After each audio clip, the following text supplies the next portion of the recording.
Thank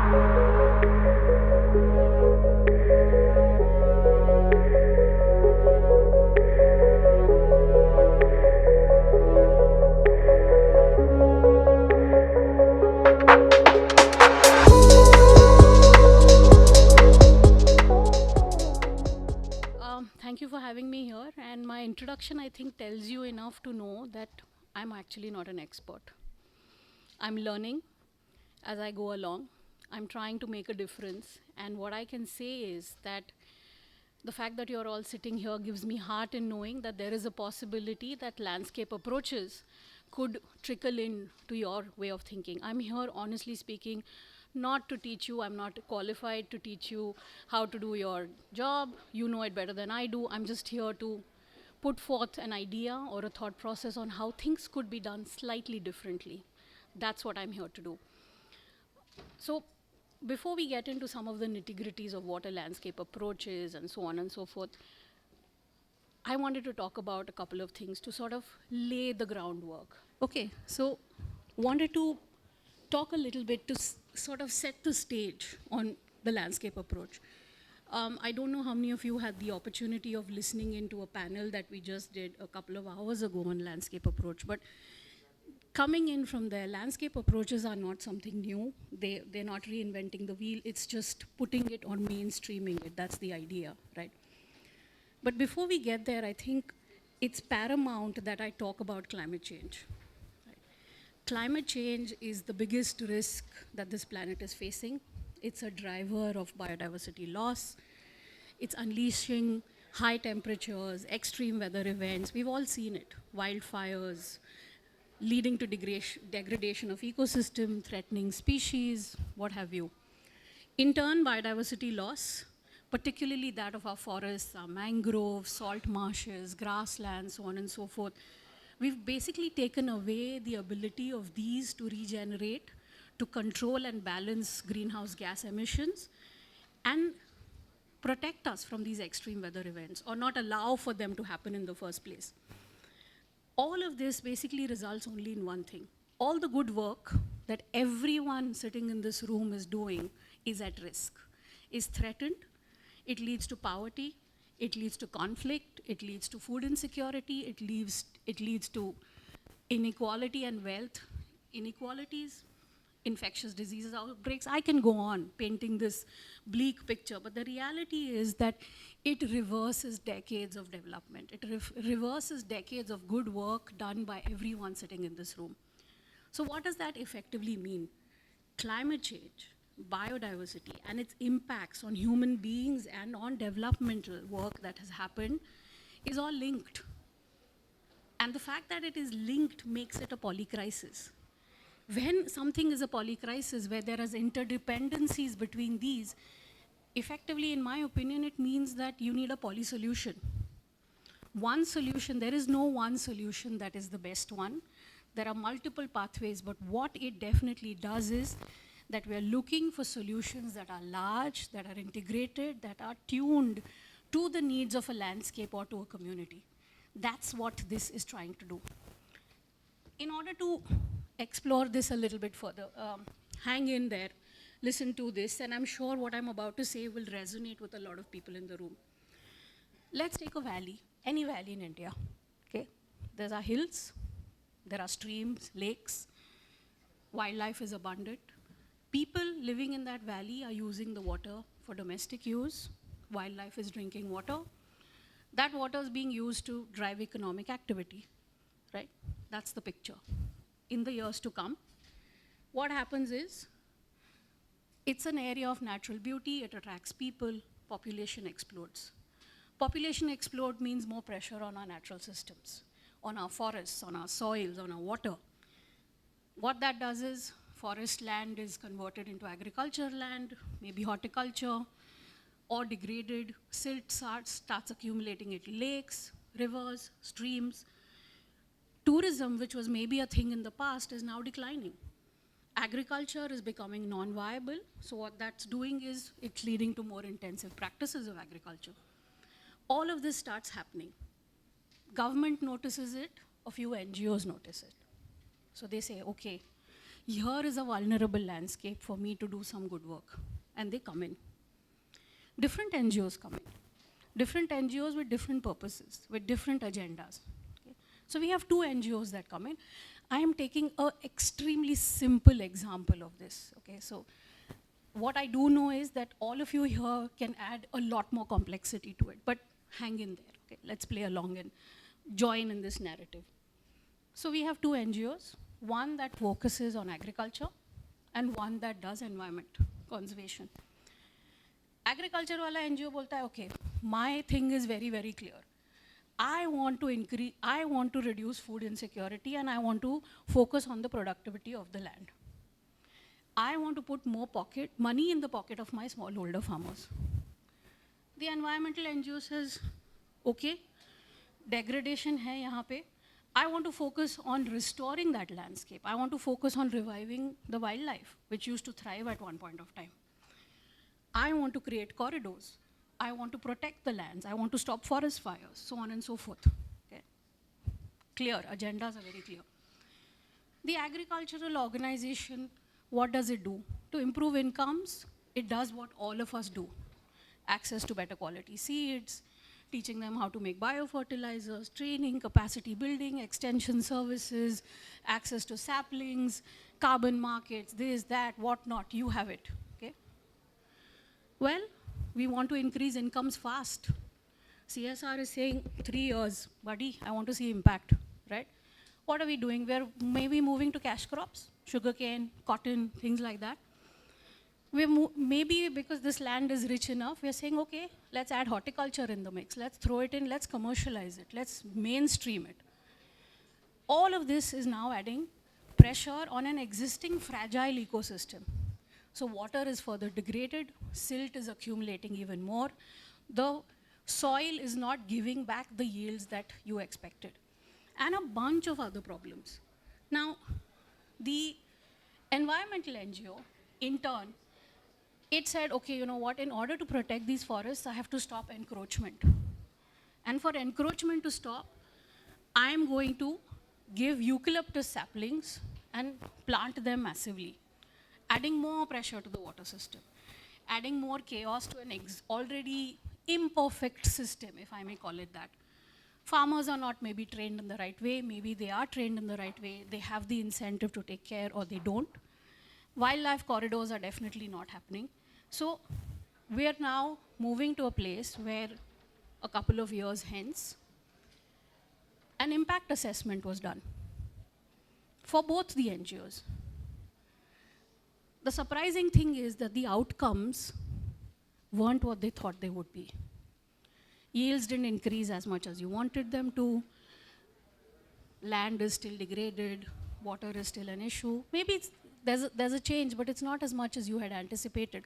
So all the hard work that went in didn't really materialize in the impact that you wanted, simply because, in this case, both programs were at cross purposes. They never spoke to each other.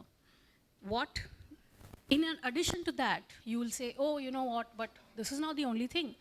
There's a whole world out there. Many other things were happening. Many other factors were at play, coming in and really changing this narrative.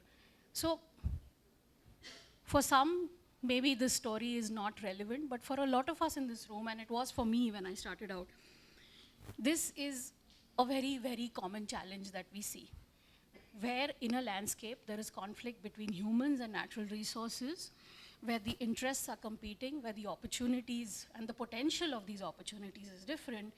You're looking at solving things from an isolated sectoral approach. That doesn't, in my mind, work any longer. We don't have that leisure any longer. Given the fact that this is costly, it's time consuming, we have less time left, and it costs money. So the solution in my mind is only one, and that's the landscape approach. So before we go there,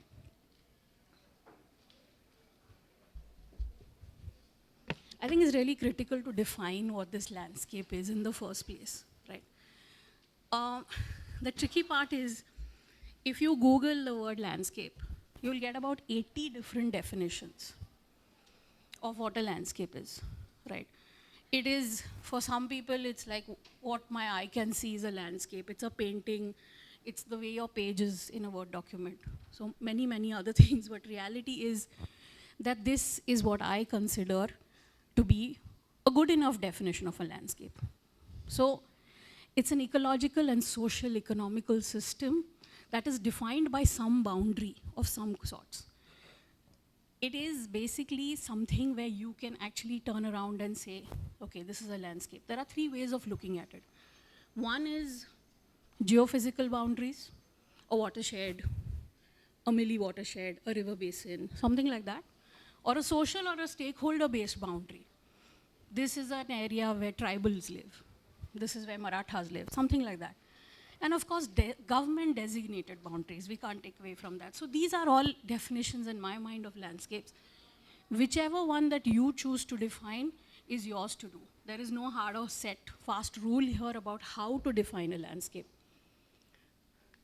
But what the landscape approach essentially says is that different actors in a landscape are at competing objectives, or their objectives clash. So how can I bring all of these stakeholders together to have a dialogue and to define their impact, their outputs that they are seeking, and have those tough conversations that need to be had so that the impact is cross-sectoral or is cross-thematic. It's deep, it's long-lasting. It is attuned to the needs of that community. It aligns with national goals, state goals, all of that, right? So at the end of the day, what you're really looking for is bringing those stakeholders together to have that dialogue and to understand the role that everyone can play, potentially. Lots of frameworks out there, by the way, guys. Lots of different frameworks and ways of looking at this. It digs in from the whole conservation idea of landscapes, but this for us is what we use at Raintree. It's something developed by Common Land. Just Google it, you'll find it. There's enough and more about how this can work. But for us, we've been walking this pathway of establishing these landscape partnerships, of reaching to a shared understanding of what it is, the impact that we're trying to get there, building a plan. When I say building these partnerships, it includes everyone, including industry, including government stakeholders, everyone, fellow NGOs working there, all of us coming together, have that dialogue, create a plan, and then implement it. And of course, learn from it, monitor it. This framework talks about 4 returns, and that's why it's called the 4 returns framework. It looks at, to my mind, this is the most important one, the return of inspiration. The fact that the community wants to do something, the fact that industry that works there wants to do something, the fact that the communities feel like they can contribute and they can make a change. Social returns, natural returns, financial returns. This is effectively what it is. Most landscape approach look at a really long timeline, 15 to 20 years at a minimum. But having said that, what this really means is that if you're already working in an area, collaborate, share. I know this is said 100 million times and it'll be said again and again. Collaboration is the key to everything, but in this one, it really does help because then you're not at cross purposes. You're not doing what is harmful to another NGO's impact agenda, neither is it to yours. So it's about bringing people together and following this pathway. I'd love to dig in a little bit deeper into this, but very honestly speaking, I would love to hear your experiences of this. Because like I said, I'm a learner as well, and I'm open to learning new things. There is a lot of information available on this online. Please explore it at your own pace and leisure, and customize it to what you feel is right, what works for you. There are no hard and fast rules. Different people approach it differently. There are a lot of NGOs that look at water as the first entry point. For some of them, it's livelihoods. For a lot of others, it's education. For some of us, for someone like us, like Raintree Foundation, we work on all the parameters. Effectively, what you're looking for is you're thinking of impact as sum of parts. You're looking at cross thematic impacts. You're looking at all stakeholders being equal partners in that process of development. I'm not saying the humans trump nature. Nature doesn't trump human either. Everyone has a seat at the table, everyone is represented, and anything that is in favor of one stakeholder 100% does not work. Find that golden mean, find that balance. That's why this whole thing talks about balancing ecology with economy, not at the cost of any other stakeholder. That's honestly it. Thank you for listening.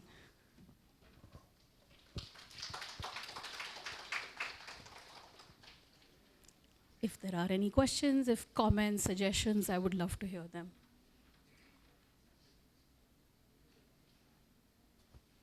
Yes. Can I pass the mic to you? 1 second.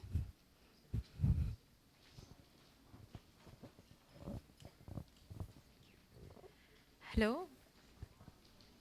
Hello, ma'am. Thank you for this. Personally, I'm Seema Pujani. I'm from Nalanda Way Foundation. And I strongly believe that we really need collaboration, especially in the sector, because we can't really work in silos. It's daunting to work in silos. My question to you is, we work primarily with children and into art, education, and socio-emotional learning skills. And environment is something that we are actively trying to explore in terms of how we can help children gain knowledge about their little things, what they can do, and build practices from the childhood itself, so that it doesn't become a problem to resolve, once they grow up. So any suggestions on that? Like, how do you look at that space in terms of collaboration? I think it's the most powerful stakeholder group, because they're the agents of change, they're the future. True. So how do you look at that? So for us, what we do is we run a program in our area called Climate Shala, where we've integrated curriculum for standards 5 to 9 that talks about inclusion, gender, disability, environment. That's it. So it brings the whole thing together, and it's run with the students and the teachers. And believe you me, there are a ton of NGOs who've already done this. There is tremendous amount of curriculum already out there. Many of it is open source. All you need to do is just tap that. And it's a very, very powerful stakeholder group is all I can say. For us, it has had the most impact. I don't really have anything to add to that, but yeah, it's worked for us. Maybe there's someone else for whom it's worked out here. Has anyone done this for others? Then I'm sure you could compare notes. No? Thank you, guys. Oh, yeah. Oh, there's one more. Okay. We have done in the schools, ma'am, nearly 600 schools with this collaboration of students, parents. You should talk to her then. Yeah, we have done. I also made it some kitchen gardens in the school, and also avenue plantation, not only that, and also maybe horticulture also. We have done in the schools with the collaboration of the forest department and also CSR fundings. We made them to have a training awareness program. Altogether, we have done almost 1,20,000 children was involved in that. Thank you. So I am from Balavikasa, Telangana. Thank you. Tirupati, this is. I am Vijay Rana. I am from Himalaya Unnati Mission. We have a platform where we integrate with all the partners, NGOs in that entire Himalayan landscape. So this is something very close to our heart, and we've been doing this in quite a few landscapes. One point that I wanted to add to this was that there are a whole lot of government schemes which are actually in that area for all this. So the best, most effective way would be to find a way to actually converge with those schemes. Unfortunately, that's what you rightly said. Not only that our silos are working, different NGOs in different specialities and different localities, but also the government schemes. And if we can get all the NGOs working in that particular landscape to sit together, where you are talking about the shared understanding and the landscape plan, then I think that would do wonders. Only thing why it do, because we are not on a converging path. The moment you are on a converging path with the government schemes and also with the ideas and objectives of the different NGOs, I think then landscape approach is a beautiful, beautiful way to go ahead. So you'll have to add community. Exactly. So that's what I was coming. So the engagement of community is the most important part. When you talk about shared understanding and when you talk about the landscape partnership, the community is the first and foremost. They will tell you what is working and what is not working. And I think they are the smartest lot. We tend to think from outside that we are working for them, but actually we should be learning from them and take that from them, that what is it that they would need, and make them the equal partners in this. I think Agreed. True. I have a question actually. Are there any examples, case studies within the country, anywhere, where when we say landscape partnership going beyond similar kinds of NGOs working in certain, let's take an example, say there is an NGO that works in education. So my name is Gayatri, I'm from 321 Education Foundation. Assuming there's a not-for-profit or NGO working in the education space, somebody is working on afforestation space, somebody is working on health space, right? And can they converge, and are they, because finally, if different people come together to improve one ecosystem, the chances of that ecosystem showing results, at least in a decade, is higher as compared to everybody having a micro drop in different, it's like a rainfall that doesn't feel like barish aayi, right? So my question is, are there any case studies at all that exist, that people whom we could actually go out to and speak to? Let's talk, because Sure. we run a program based on this principle, and that's why I'm here, I'm talking about it. Great. For us, what we've done at the very, very beginning, before we even started anything, for us the one key aspect, apologies, sorry, I'm not speaking into the mic, was first and foremost, we didn't go in with any preconceived ideas कि हमें क्या करना है वहाँ पे. We had observed degradation, okay? We had observed migration. We had observed loss of yields. This is from the data that we collected at the block level. We went and spoke to a few officials. We made a couple of trips. We spoke to existing NGOs working in that space before for us, our first project was a milli watershed. 2,100 hectares of land. We went there, we said, we don't know what we want to do. We want to understand what the problems are. What we did was we had consultations, we did conversations like you do in any case, right? You do a baseline survey, you speak to influencers, you speak to government, you speak to different departments. We did that. The additional thing that we did was we collected water and biodiversity data for an entire year. Okay?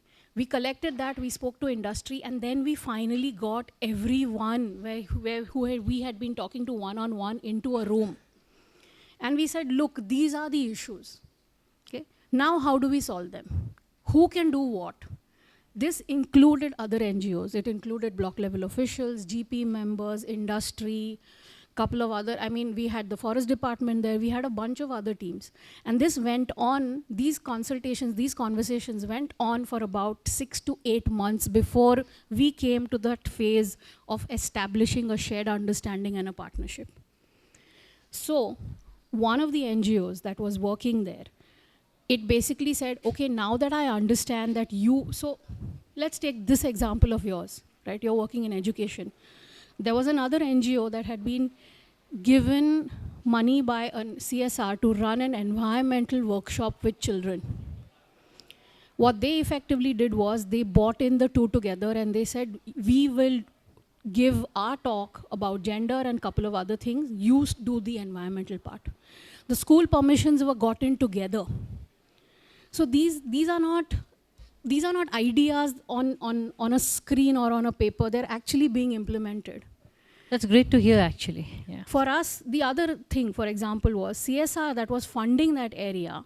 We went back to them and we said, instead, one CSR was funding biodigesters, another one was funding biodigesters. So we said, you know what, the need from the community is not biodigesters. It's something else. It is this. Do you think we could change this? So they said, no, इस साल तो नहीं होगा, अगले साल सोच सकते हैं. The other aspect of this is, see, it's a 20-year program. Abhi ke liye maan lijiye. I understand that not everyone has that timeline in mind, right?